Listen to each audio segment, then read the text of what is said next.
వారాహి అమ్మవారి భర్త వరాహస్వామి అని చాలా మంది తప్పుగా అనుకుంటూ ఉంటారు, కానీ ఇది అస్సలు నిజం కాదు.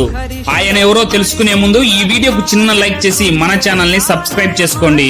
హిరణ్యాక్షుడిని చంపడం కోసం వారాహి దేవిని ధ్యానించి శ్రీ మహావిష్ణువు వరాహావతారం ఎత్తాడు. అంతకు ముందు పార్వతీదేవి నుంచి సప్తమాత్రికలు జన్మించి రక్తబీజుడు అనే రాక్షసుడిని సంహరించారు. వారిలో ఒకరే వారాహి అమ్మవారు.